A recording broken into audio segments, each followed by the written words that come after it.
Okay, so let's start the introduction. So I'm very glad that Bill Gropp could make it. So our next speaker who's trying to find power for his laptop. So Bill, I mean, that's a good thing because he's such a long career that I could actually at least spend 15 minutes talking about it. But I just want to summarize the basic pieces here. So Bill is one of the fathers of MPI, which probably most of us know, and we've heard him pretty much every other talk being mentioned. And so he's still active in the MPI forum. He's still one of the leading figures in standardization of the next generation MPI in this context. He is a professor at the University of Illinois at Urbana-Champaig. So here he is actually a Siebel professor, so a shared professorship. Then he has all kinds of fellowships and awards that I don't want to go through, but you can check his bio. However, he's a member of the National Academy of Engineering in the US, which is something that I wanted to point out. And then, of course, ACM, SciM, and IEEE fellowships and whatnot. So welcome, Bill. We're really glad to have him here, that he could make the time to tell us about performance engineering. So, Bill. Thank you. And I really do want to talk about why I think performance engineering is something we all should be doing. I was very pleased to see quite a few talks that have taken a positive view of this. Some have taken a less positive view, and I want to argue that that's because they're viewing performance modeling or performance engineering too narrowly. So I could say, you might say, particularly after we heard about all of the opportunities to learn more about managing performance, doesn't everybody do this? And unfortunately, the answer is no. The argument's often made that it's not necessary, and that's true sometimes, because if the code's going to take 1/10 of a second to run, who needs to worry about the performance? And perhaps, particularly in this community, the argument is often made that it's too hard, that predicting performance is just too difficult. And I'm not going to disagree with that. Okay? The importance is knowing what it is you need. But let me first say why it's not good enough to simply say it's too hard or I don't always need it because what I'm doing is going to be take too little time. So we had a recent disaster in the United States. You probably know, since most of you are from Europe, that our healthcare system is a disaster, but we managed to compound that disaster recently.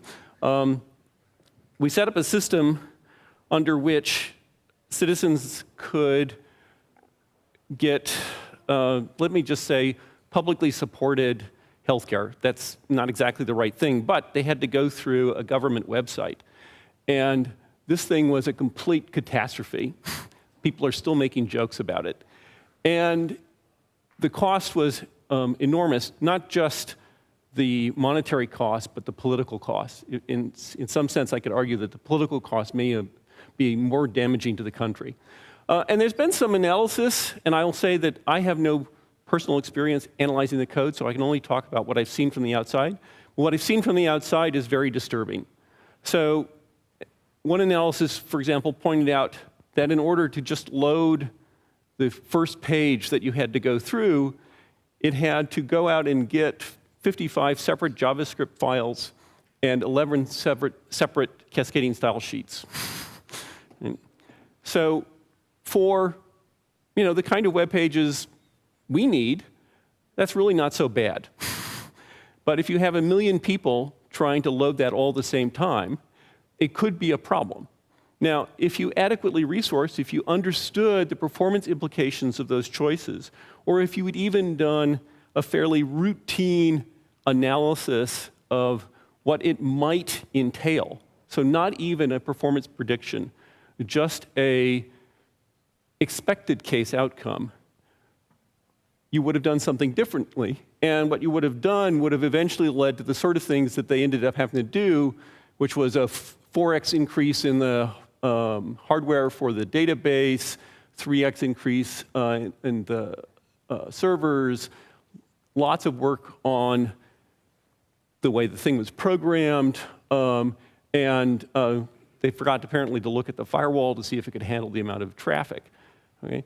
These were all avoidable problems.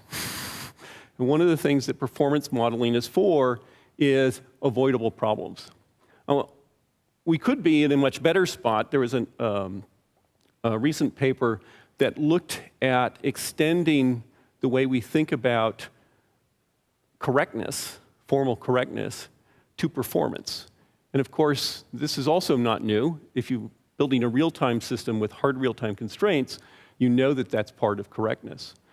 But all too often, except for those people, we don't think of performance as part of correctness. A vendor that we were doing business with at one point was surprised when we said that their fault-tolerant strategy, which caused a cumulative degradation of performance, was not acceptable. To them, their strategy kept the machine running, as in it executed code. The fact that the performance continued to decrease was irrelevant. Right? So we need to be thinking more about performance and what we expect. Okay? So we're looking at parallel programs. Why are we doing parallelism? Some of us, maybe some of the computer scientists, find coming up with parallel algorithms, writing parallel programs to be fun. How many of you say, well, raise your hand on that? Right? Okay, and those are probably the computer scientists, right? You know, at least the closet computer scientists. The rest of you are going, hell no, right? You just want to get your science done. Okay? So parallelism is there because you're after performance. So how should we be thinking about this? So all too often, we use measurement-based approaches. You go and you look, and you find out where the time is spent, and you try to diagnose that and solve it. And that can help, but I also want to argue that that's not the right place to start from. It may be the place you end up needing to be, but it's not where you want to start from. So the questions, of course, are, where is most of the time spent? That's the one everybody knows. But the other question, and the one that I want to argue for the rest of this talk, is what is the achievable performance, and how do I get there? So where should I be? Where could I be? And all too often, we're not looking at that. And again, for that, I'm not saying I'm going to write some code, and I want my model to accurately predict the performance of that code. No, what I want is to be thinking about how can I think about the code I should write to make decisions about which algorithms I should choose, which data structures I should choose, or maybe even which family of algorithms, which family of data structures, because I may need to do some runtime tuning because, as we all know, the real behavior of these systems is often too complicated. Okay, so, and this last one is often overlooked, and I see it in papers, particularly papers that allege to compare, say, in my case, MPI to something else. So how many of you have written a paper where somebody has compared your method with their method, which of course was better, right? Right? And how many of you looked at that paper and realized that there was something fishy going on, right? Okay? It's hard because when you're making one of these comparisons, what you're doing is you're comparing one implementation on one system to another implementation, maybe on the same system and maybe on a different system. Those comparisons have a certain merit, but they're not about the underlying thing. So I've seen a lot of papers that have compared an implementation of, say, a PGAS language to a often poor implementation of MPI on the same platform, and then they draw conclusions about this PGAS approach is better than MPI. Okay? The measurements were valid, but the conclusions were not, and we have to be careful about those. So how do you know if there's a performance problem? Well, people often say that they don't have a problem because their application scales well. So when I hear that, I'm almost certain that there is a performance problem. The easiest way to get your code to scale well is to get the scalar part of the code to be as inefficient as possible, thereby dominating any possible communication or other parallel overheads. So how do you know? What is it you compare? So typically, when you tune a parallel code, you profile it, you determine where the time is spent, you study it, you measure the absolute performance, you look at performance counters, you do all that sort of stuff, and you improve the code that takes a long time, reducing the time spent in unproductive operations. But that I think that's not the right way to think about this. To start with, how do you know when you're done? Right? How, for you computer scientists, what's the termination condition? Okay, well, that one works. When do you know that you've gotten as far as is reasonable to get?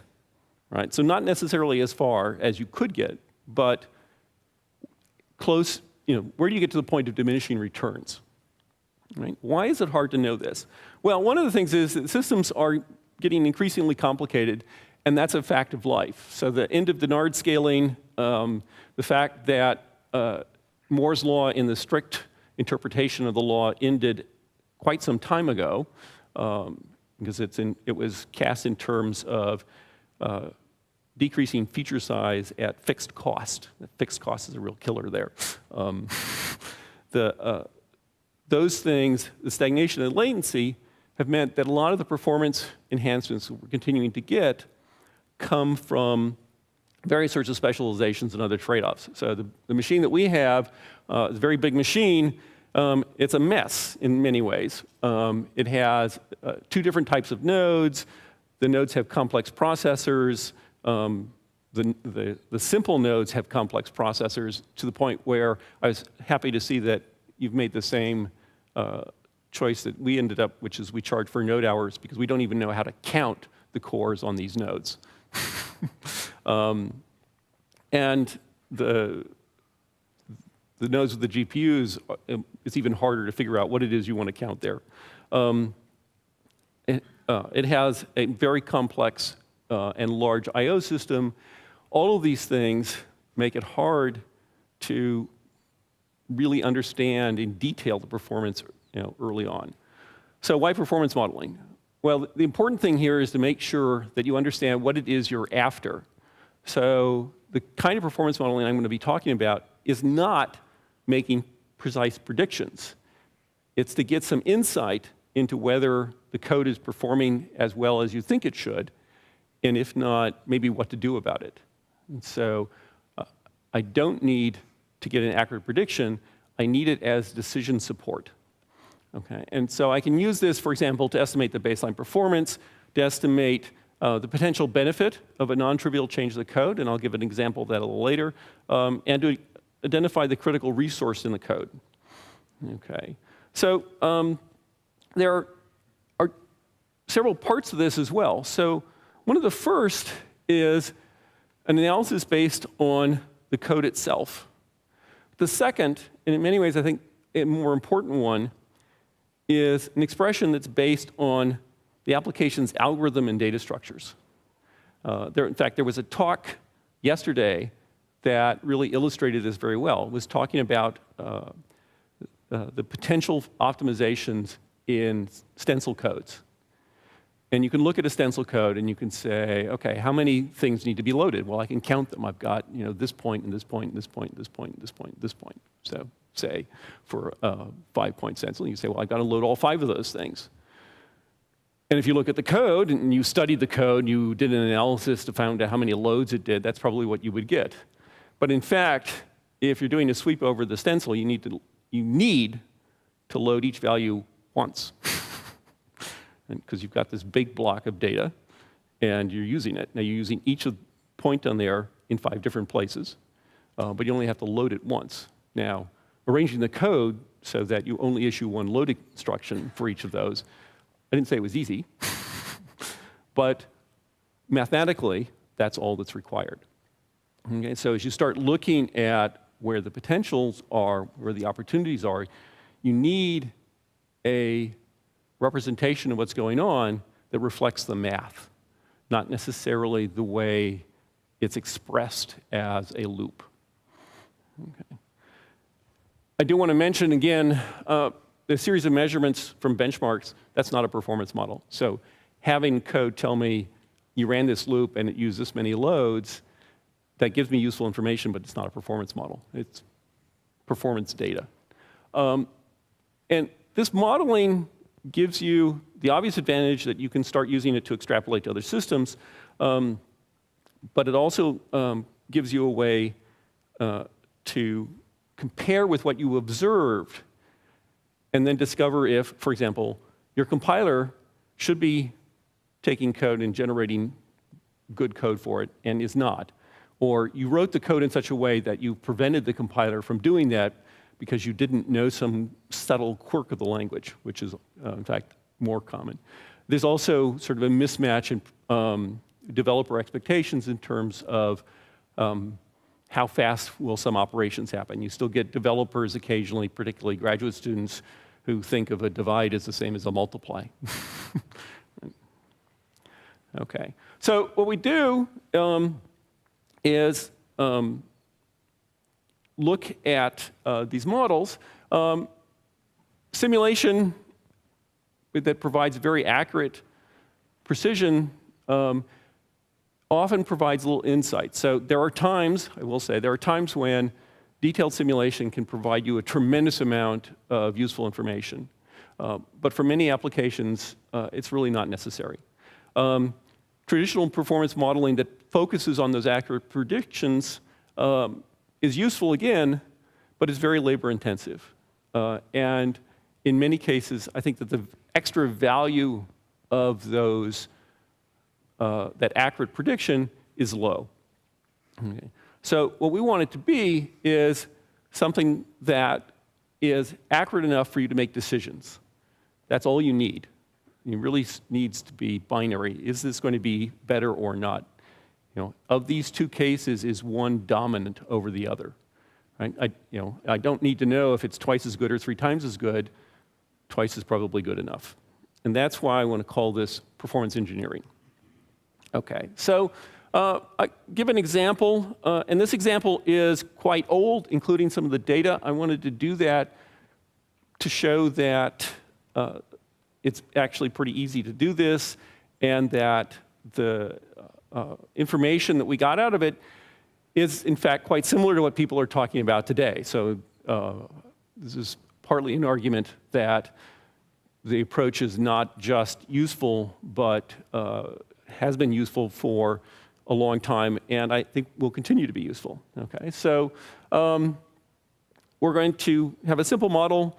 In some cases, we're going to estimate the parameters with the appropriate benchmarks. So rather than try to derive them from first principles from the system, we may say, well, the system is too complicated, so rather than try to do that, I will do little probes to get my data.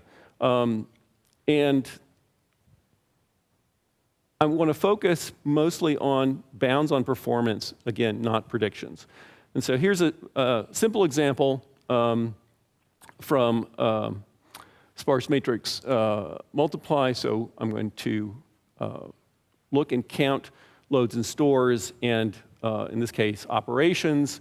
I'm going to calibrate the model using, in this case, the stream benchmark.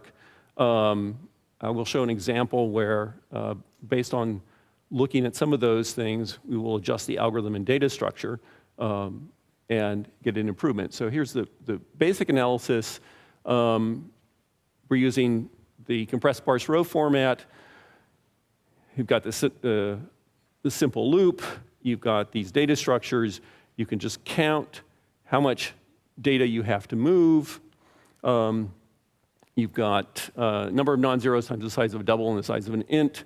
That's for the A and the J, the JA. You've got the input and output vectors. That's 2 times the size of the double. And you've got the IA number of elements or index into the other arrays for each of the rows, another size of int.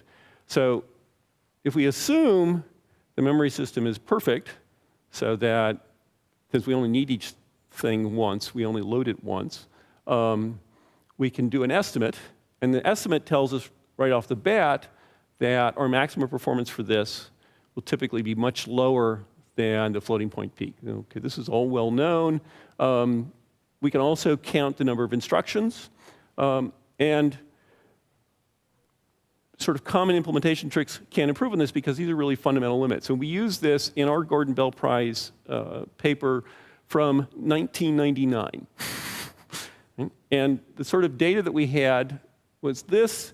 So you've got a a power processor and an x86 processor, and you've got these putative floating point rates based on how many floating point operations can I do per cycle times the number of cycles per second. And you can look at how fast could you do this just on the basis of issuing instructions. And with a simplified model, so not even necessarily an architecture-specific model, but just a fairly simple model about what you could, the instructions you could implement, you couldn't even get this assuming you had infinite memory bandwidth. You could only get this level of performance. And same in the x86. Then if we use the memory bandwidth measured by stream to predict the performance, to sort of find what we would expect to get, we would get this, and this is what we measured. And same things over here. And this has not changed too much even on many core processors. So 15 years ago, we could do this. You can do this today. Now, you could say, yeah, I showed you a handful of lines of code, but my application's 1 million lines. So can I really do that? I'm not suggesting that you need to be able to do this for the full application, but you can often, and I know there's probably somebody in here who has some things so terribly complicated that I wouldn't want to do it, but you can often do this for the computational core part of your code. And you can start breaking it down and looking into the contributions of performance issues from things like, what's the single thread, single core performance, what's the node performance, what's the impact of the node in the network, what's the impact of placement. All of those things you can start looking at this way. So you can also use this to guide you in changing the algorithms and data structures, which is where you can often get a bigger impact on the performance. So one of the things we can do is look at some of the assumptions in that sparse matrix vector multiply model. And so one of the assumptions that we made was we could use stream for the memory bandwidth.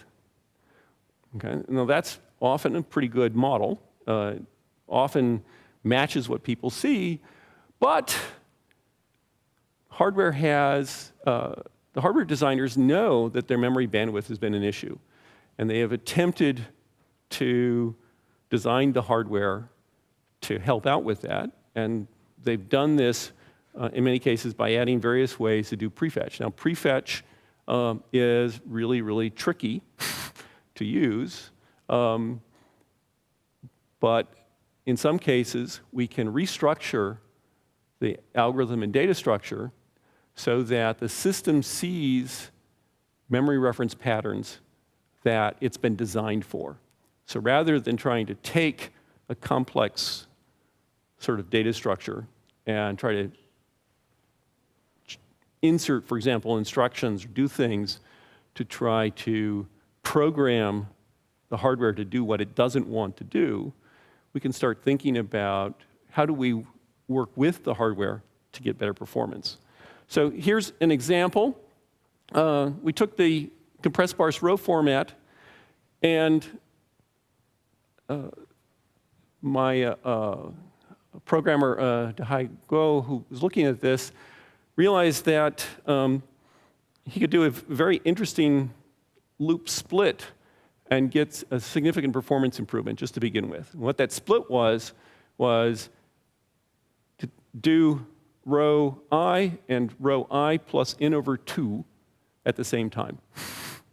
What that did was generate a second set of what are essentially streaming references to the chip's memory system. And it tries to prefetch those. And that gave us a significant performance improvement. We could do even better in terms of making use of the number of available prefetch streams by doing 4 blocks of well-separated rows at a time. So key here is they're well-separated. It's well-separated because that's the way you triggered separate prefetch instructions. And you need to make a small change in the data structure to make this work well. If you just do the division by 2, you can in fact do it with CSR. So it's sort of a very easy improvement for chips that will support that. But turns out you start ending up needing a little too much extra logic if you do just regular CSR. So you want to make a small change in the data structure to get the best streaming performance. And particularly on the power chips, which have a very nice streaming engine, you can get a significant improvement over straightforward CSR. So these are ratios, and yes, this is like 3.5 times as fast for sparse matrix vector multiply, simply by rearranging my data structure to match what the hardware is expecting to see. And Stream doesn't expose that. So you have to start looking at what you should be able to get based on the presence of that extra hardware. So again, I'm still not looking at the raw bandwidth of the memory bus, but I'm looking at some of the capabilities of the hardware. On x86 chips, we don't get as much of a benefit, but we still get some. And so if you think of 30% improvement in performance as worthwhile, there are easy things you can do like this. You can, again, do similar things, combine them with vectorization, and we were also able to, again, by thinking about where should we be, what does a machine allow us to do, and what's there that we can work with, we were able to develop a hybrid format that works on the NVIDIA GPU that was almost everywhere faster than the most recent highly tuned sparse matrix vector multiply library that came from NVIDIA. And the code that we're using is fairly short, hasn't been written by a NVIDIA programmer. It's been written by somebody who's read the CUDA book. And these gray diamonds are the performance of this hybrid model, which is gigaflops per second. And you can see that pretty much is always better than the NVIDIA library, sometimes significantly better. And it's really never terrible. It's really never, let's see, I'm trying to find a good place where it's actually worse. There are some in here somewhere. Yeah, like one, there's one, yeah. We found this because we were looking at what should be the achievable performance, and that led us to look at what was keeping us from getting to the performance that we expected. You can see the same sorts of things looking at processors and SMP nodes. One of the things that's changed, although many of you, I suppose, are too young to remember this, but when I was a kid doing my first parallel program, a processor was a board with lots of chips and other things on it. And so any parallel computer was made up of individual processors that talked to each other, and it was a very good approximation to assume that my code was the only thing running on each of the processors. Because there was other stuff running on it, but there was other stuff running on all the other ones too, and they usually took roughly the same amount of time. So the fact that I got 99.9% of each of the processors instead of 100% was fine. Well, that's not the case anymore, because in a multi-core or a many-core processor, there's all sorts of stuff that's running on them. Enough stuff that IBM put a separate core and is trying to hide it from the users on the Blue Gene Q. That change means that things are not as performance predictable as they used to be. So you can, again, take a model, think about what you should be getting, and start looking at where those deficiencies are. As you see that performance irregularity, that leads you to think about changes you want to make in the way you do the algorithm. And so here's another example. We have an algorithm that essentially set up a schedule and execute it itself, and all these white spaces are places where it's idle because it's waiting for something else to finish. And so one thing that you want to do there, of course, is eliminate this white space. So the classic approach is to do dynamic scheduling. So we'll take all the cores and we'll use whatever is available, and you get this. And the great thing is, except for this end point here, there's almost no white space. But there's, you notice the shade here is different. That's because that dynamic scheduling introduces a bit of overhead. The other thing to note is this time axis, these all three have the same scale. So even though this has less wasted time, it took longer. Right? And that's not uncommon when the kind of work that you're trying to schedule isn't big enough. What we did here, realizing that we could model even the cost of doing the dynamic scheduling, as well as the kind of behavior and the expectation we have of the time that's being stolen from us, is that we can statically allocate a lot of the work and then dynamically allocate some of it. And the combination gives us a better reduction in the overhead of scheduling, as well as a better match to more performance irregularity in the system. And as a result, this gives us an improved library that had higher performance at the time these things were run than, say, MKL or even Plasma by a non-trivial amount. Okay, so one scary consequence of this, particularly as we go forward to more and more extreme machines, is that static data decompositions are really not workable at scale. There are things you can do to try to reduce the cost of that, but as you start looking at the model, you start realizing that even small deviations here are going to cause you problems. And it also means that some of the programming models that have static task models, again, are not going to be appropriate at scale. I'm going to skip this one in the interest of time.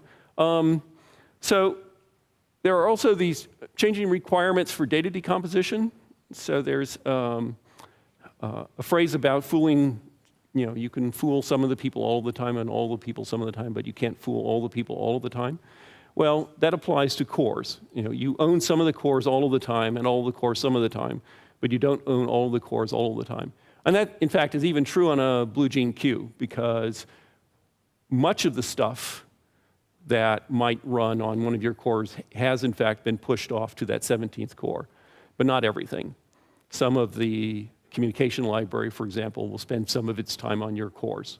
And so a priori data decompositions that were effective on single-core processors are no longer going to be as effective on these multi-core processors, because those decompositions had the assumption that you owned all the cores all the time, or effectively that. And you see this in recommendations to leave 1 or 2 cores to the OS. Okay. And of course, data motion can dominate the cost. This is hardly new, but there's some interesting examples here. And I wanted to show this one too, because it complements one of the talks we heard yesterday. So looking at algebraic multigrid, there are lots of issues in getting multigrid to scale well. And as you're looking at larger and larger size machines, trying to understand what's going to be the right way to improve this code, improve the algorithm, gets harder and harder. So what we did was we constructed a set of models that were not intended to estimate, they're not supposed to give us a precise estimate of performance, but to give us an envelope into which we would expect the performance would fall, would give us some guidance. And we were able to do this. So what you see here are a number of colored curves that represent models with different terms. They're labeled here as penalties. They're basically different costs based on what might be important in that machine. This black line, these are the actual measurements. Okay? And so you can see that, in fact, a fairly, with the right sorts of costs, we're able to fairly accurately predict, accurately enough to make some decisions, the performance for this model based on, for example, the costs of communication at the different levels. And so as you're looking at this and you see the costs, you can say, well, we can use redundant solvers at the course grid, and there are lots of options down here, lots of options for solving the course grid problem. You can solve the whole thing in parallel. That's often too little work. What's often done is solve in serial and distribute. That has the Amdahl bottleneck. You can also solve it redundantly. There are some other versions. What you can look at is, well, okay, I can at some level greater than L, I will do an all gather. Everybody will then do their solve, so you do it redundantly. This is an old idea. David Keyes and I wrote about this in '89. You do have to do some different things for these sorts of processors, but if you do it, you can get some nice results. So one of the things we did was, okay, this is going to be a lot of work. How much benefit might we get? So here's our model, and it's predicting these sorts of speed ups. So these are slowdowns. This here is essentially no benefit. But right in here, we've got speed ups 1.6, 1.5, almost 2. So that's the model. That model is enough for decision support. It's enough to say, go and try it. See if you can get better performance. And then when we measured it, of course, we didn't bother measuring the awful things. This is what we measured. And these numbers are really pretty good. We weren't able to get this 1.9. These are all maybe a little lower than what's over here. So yes, I was not able to accurately predict the performance, but also yes, I was able to do it accurately enough to justify the work. Okay. We can also, so the lessons here is more work can be faster, so counting number of floating point operations, even counting the amount of communication is not the right thing to do. You want to figure out what is the time to solution. You can go a long ways by being willing to compute a performance envelope within which you expect to find the performance of the code, rather than agonizing over being really accurate. My student also applied this to trying to provide guidance on the question of how many MPI versus OpenMP tasks should I use. And he got these nice little results here. And this, again, uses a fairly simple model. The assumption is that if you use some OpenMP threads as opposed to MPI processes, you will eliminate some MPI communication, so that gives you a benefit. If you use OpenMP, the reality is that you will introduce some additional penalties caused by various things that OpenMP doesn't do very well. Now, those things really depend on the implementations. And so I'm not here comparing MPI and OpenMP. What I'm doing is looking at a particular system, trying to get some guidance for how much work should I consider putting into a code to take advantage of, for example, the hybrid model.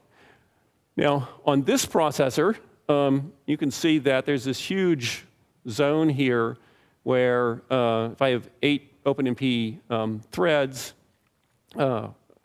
this is where you want to be. You want to be 8, maybe 4. If most of the time is spent in computing and there's very little possibility for communication reduction, then there's no reason to use OpenMP because you're adding extra overhead for very little benefit. But otherwise, you want at least a couple of OpenMP threads, if not a bunch. On this processor, this white area here is no OpenMP. So for this processor, for the current state of the implementation, you really want to spend most of your time in single MPI processes with this model. Now, it's a very, very simple model, so I wouldn't even apply this as a general case for all applications, but it starts giving you a way to look at these things. Okay. We often also hear things like MPI communication is too slow, I need a faster all reduce. Here's an example, somebody needs a faster all reduce, so these blue things are the time spent in all reduce, and the key thing is that I think it's either down here or down here. The entire all reduce takes place along this line here because one process was late getting to the all reduce. And so the application programmer timed the all reduce, I need a faster all reduce. I've also heard this from a colleague at another vendor where the boss comes and says, customer has timed your barrier, it's too slow, right? Right? The barrier is too slow because one of the threads, in this case, got to the barrier late, right? So you need to start thinking about what should be the performance there. We've seen the same sorts of things in lots of discussions we've had with our vendor about the performance of MPI all-to-all, where we've almost never talked about how fast it should be. We've talked about how fast it is.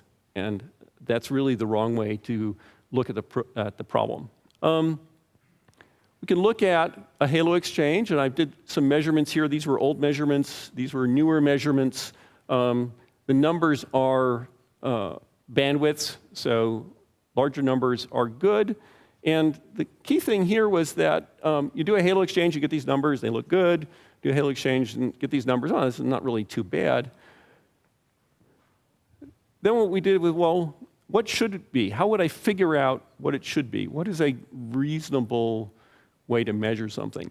So one thing you can do is you can say, well, let me just have one process and have it send to its neighbors and let those neighbors receive, and I'll just time that. And yes, I have to deal with multi-core issues and whatnot. But if I do that, I can get a number, and this is on the BGQ, a number on the Cray, and I can take, as a hypothesis, let me take all these numbers, that ratio should be at most 2, right? So I'm sending, I'm receiving, maybe that will double the amount of time. And for the blue gene, that's basically what I get, amazingly well in many cases. In the Cray, not only do I not get that, there's an amusing trend in the wrong direction with calendar time. Right? And that tells me a lot about what I need to be looking at. Right? It tells me that I need to be trying to figure out how to get that link bandwidth for these communication operations, the halo exchanges, that I'm not getting. Now I can, once I know that, I can start looking for places where I might be getting that sort of problem.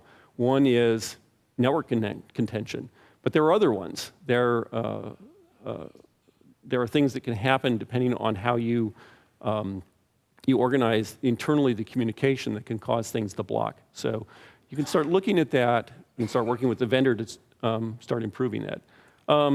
We can look at similar sorts of things in terms of conjugate gradient. Again, interest of time, I won't go through this in much detail, other than to say that we were able to formulate a revised version of conjugate gradient that does more floating point work and takes less time than the regular conjugate gradient.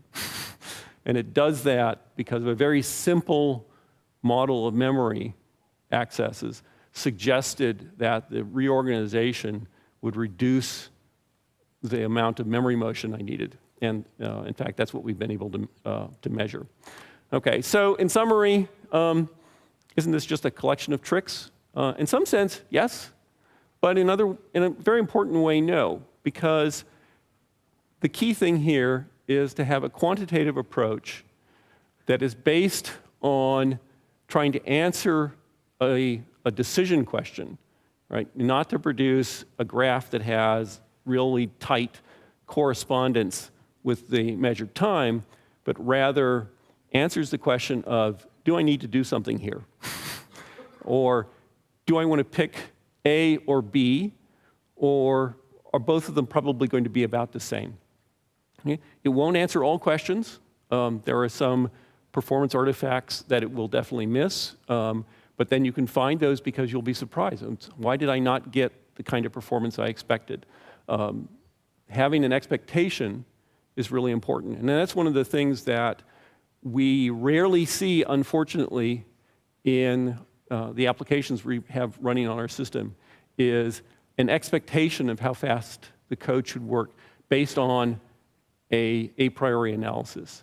There'll be expectations based on, we ran it on such and such a machine, your machine is 1.3 times faster, therefore the code will be 1.3 times faster. There's rarely an understanding of where it should be. And I would say that in at least some of my discussions with other experimentalists, they tend to have a better understanding of where their experimental apparatus should be than many of the computational scientists with whom I talk. Partly, of course, like you can argue our computational science systems are much more complicated. But I want to argue that in many cases, I think we can do better. And there's a big benefit in doing better. And so having this quantitative thinking, having some hypothesis for where you should be, using simple analysis to get there, can often give you a real benefit. Okay, so finally, let me just say, I think this is going to be a key going forward. Architectures are going to continue to become more complicated. We're just going to have to develop a culture of thinking more quantitatively about the performance. I think you'll find that even simple models will give you a reward, particularly by helping you identify where the real challenges are, where the biggest gaps are.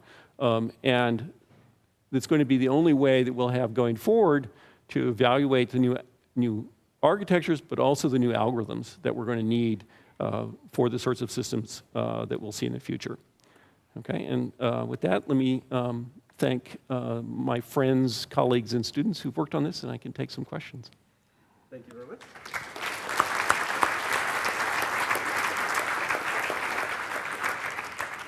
Somebody took my mic, but that's okay. We have time for one quick question, I think, or maybe two. Well, for Thomas. Thank you. This may be a bit nasty question, but again, pertaining to your last, does this work? Your last point that experimentalists usually know where their apparatus should be, but computation scientists usually don't know where their code should be or their algorithm should be. I hear from many colleagues, computer scientists, that this is really, the computation scientists should worry about science and the compiler will do all this.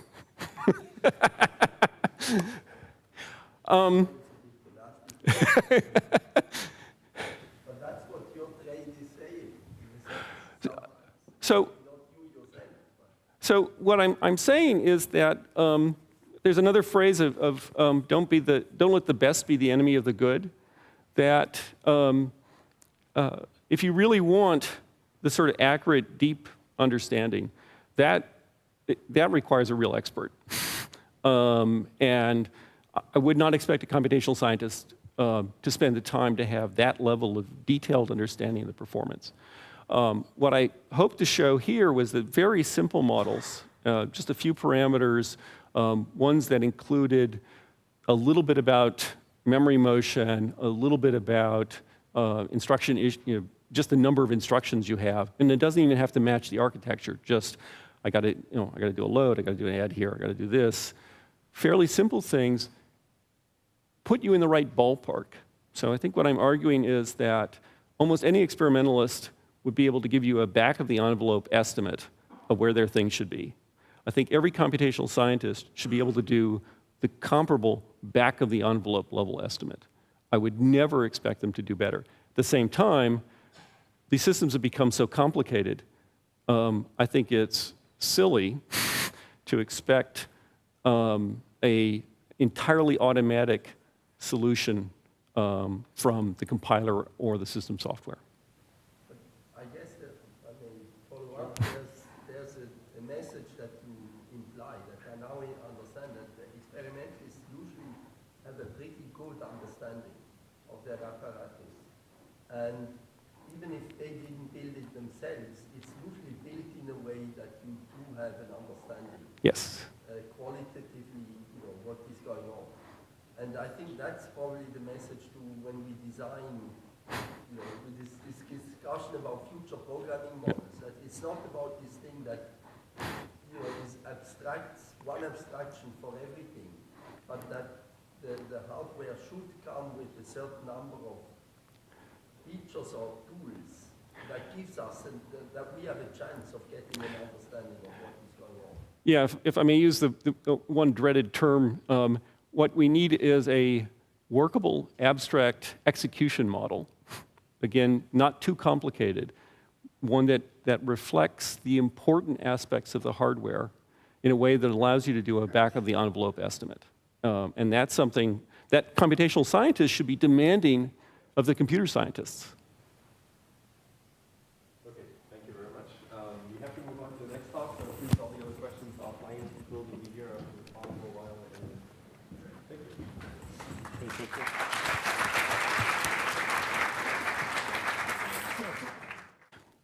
The fact that the performance continued to decrease was irrelevant.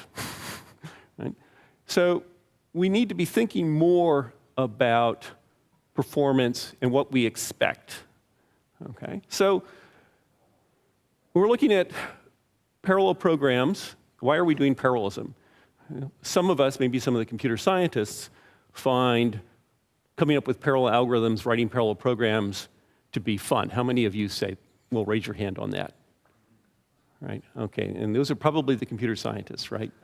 At least the closet computer scientists. The rest of you are going, hell no, right? You just want to get your science done. Okay? So parallelism is there because you're after performance. So how should we be thinking about this? So all too often, we use measurement-based approaches. You go and you look, and you find out where the time is spent, and you try to diagnose that and solve it. And that can help, but I also want to argue that that's not the right place to start from. It may be the place you end up needing to be, but it's not where you want to start from. So the questions, of course, are, where is most of the time spent? That's the one everybody knows. But the other question, and the one that I want to argue for the rest of this talk.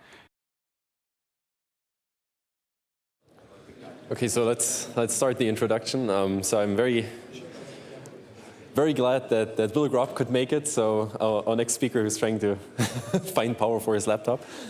So Bill, I mean, that's a good thing because he's such a long career that I could actually at least spend 15 minutes talking about it. But I just want to summarize the basic pieces here. So Bill is one of the fathers of MPI, which probably most of us know, and we've heard him pretty much every other talk being mentioned.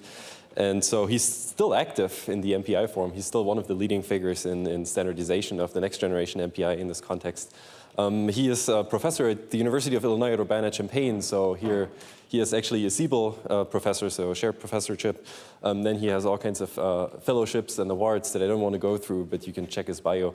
However, he's a member of the National Academy of Engineering in the US, which is something that I wanted to point out. And then, of course, ACM, SIM, and IEEE fellowships and whatnot. So welcome, Bill. We're really glad to have him here, that he could make the time to tell us about performance engineering. So, Bill. Thank you. And I really do want to talk about why I think performance engineering is something we all should be doing. I was very pleased to see quite a few talks that have taken a positive view of this. Some have taken a less positive, publicly supported healthcare. That's not exactly the right thing, but they had to go through a government website. And this thing was a complete catastrophe. People are still making jokes about it. And the cost was enormous, not just the monetary cost, but the political cost. In some sense, I could argue that the political cost may be more damaging to the country. And there's been some analysis, and I will say that I have no personal experience analyzing the code, so I can only talk about what I've seen from the outside. What I've seen from the outside is very disturbing. So one analysis, for example, pointed out that in order to just load the first page that you had to go through, it had to go out and get 55 separate JavaScript files and 11 separate cascading style sheets. So for the kind of web pages we need, that's really not so bad. But if you have 1 million people trying to load that all at the same time, it could be a problem. Now, if you adequately resourced, if you understood the performance implications of those choices, or if you had even done a fairly routine analysis of what it might entail, so not even a performance prediction, just a expected case outcome, you would have done something differently. And what you would have done would have eventually led to the sort of things that they ended up having to do, which was a 4x increase in the hardware for the database, 3x increase in the servers, lots of work on the way the thing was programmed, and they forgot apparently to look at the firewall to see if it could handle the amount of traffic. Okay? These were all avoidable problems. And one of the things that performance modeling is for is avoidable problems. We could be in a much better spot. There was a recent paper that looked at extending the way we think about correctness, formal correctness, to performance. And of course, this is also not new. If you're building a real-time system with hard real-time constraints, you know that that's part of correctness. But all too often, except for those people, we don't think of performance as part of correctness. A vendor that we were doing business with at one point was surprised when we said that their fault tolerance strategy, which caused a cumulative degradation of performance, was not acceptable. To them, their strategy kept the machine running, as in it executed code. The view, and I want to argue that that's because they're viewing performance modeling or performance engineering too narrowly. So I could say, you might say, particularly after we heard about all of the opportunities to learn more about managing performance, doesn't everybody do this? And unfortunately, the answer is no. The argument's often made that is not necessary, and that's true sometimes, because if the code's going to take 1/10 of a second to run, who needs to worry about the performance? And perhaps, particularly in this community, the argument is often made that it's too hard, that predicting performance is just too difficult. And I'm not going to disagree with that. Okay? The importance is knowing what it is you need.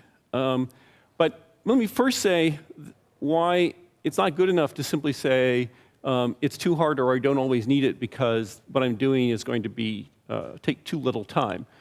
So we had a recent disaster in the United States. You probably know, since most of you are from Europe, that our healthcare system is a disaster, but we managed to compound that disaster recently. We set up a system under which citizens could get, let me just say,